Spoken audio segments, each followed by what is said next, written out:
So we talk Bills. It always seems like camp goes by so fast, but it's over. Yeah, it's over, and by the time this airs, we'll have seen the second preseason game. But at least through camp, we waited on the quarterbacks, right? 3-man competition, which it has been, and we got done the 3 weeks of the competition. And publicly, I don't think we're any farther along to knowing what they're going to do. Go ahead. Or privately, but you know they have a plan. They do have a plan. The plan was to have absolutely no change in the quarterback situation after 3 weeks. If there is a plan, they have showed no plan because, yes, you've seen all of the quarterbacks are getting equal time with all of the teams. Josh Allen has been coming on with the second and first team the last couple of days. Tell me about this plan, Mike. Who's he yelling at? I'm yelling at you! You're so wrong! Who does he ever yell at?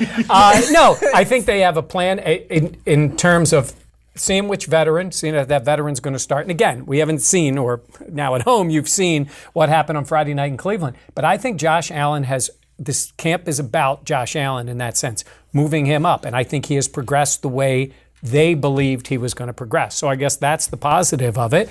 And I look at this team as being a pretty good team that's going to have, I think, has a chance to have an exceptional defense if they get the pass rush they hope for, and an offense that no matter who is the quarterback is going to struggle. I'll give you a score chance for your points. hot take in a second. Okay. But Nate, what have you garnered from the Bills' start so far? The first preseason game especially really didn't do anything to. It made the quarterback situation even more murky because both quarterbacks played okay. Which is good. It's a good problem to have, but you know.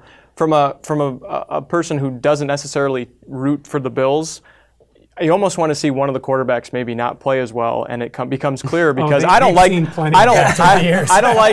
the fact that you got 3 guys that are very close to each other. I think it would be awesome if one guy just kind of took the reins and took over, and that hasn't happened yet. I think it's so ironic that the fact that they all played well leaves us in the same position as if they'd all played poorly. Well, but they played well in different ways. Nate Peterman looked like a legitimate NFL quarterback. Now, granted, he's not seeing exotic blitzes and twists up front on the defensive line.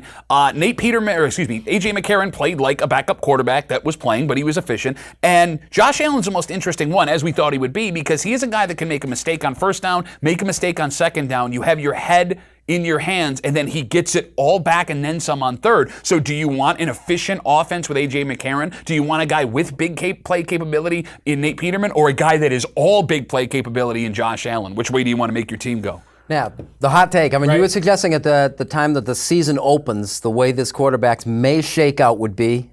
Well, in terms of McCarron maybe being the starter, Allen being the number 2, and then maybe, at least now the way I'm thinking of it, the other quarterback, which would be Peterman, either cut or inactive to start the season. But you were flip-flopped it. You thought that it might be the kid. It could be, and it still could be. Again, depending on how he looks. But I think Allen has shown them enough. Again, they have to have enough faith in him to say, if we make him the backup, that means he absolutely could play. It could be one injury, anything, to put him out on the field. If they don't feel that way, they're going to hide him inactive or hide him as the third guy. But I don't think that's going to be the case now. You've said a lot of stupid things. Okay, here we go. You've said a lot of stupid things. He loves Nate Peterman. This is without question your guy. The dumbest thing. He's not my guy. I don't even like Nate Peterman. I just saw this coming. All right.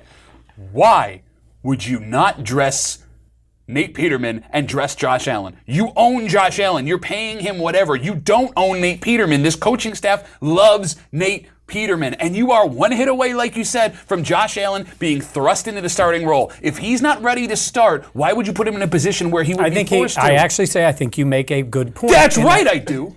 Sorry. He didn't know how to react to that. I think you make a good point. But if they feel confident enough that Allen can play, they just don't want him to start the season, then I think they would make him the backup. Just quickly a name, because we've been doing this last few weeks. Starting quarterback opening day for the Buffalo Bills is? Nate Peterman.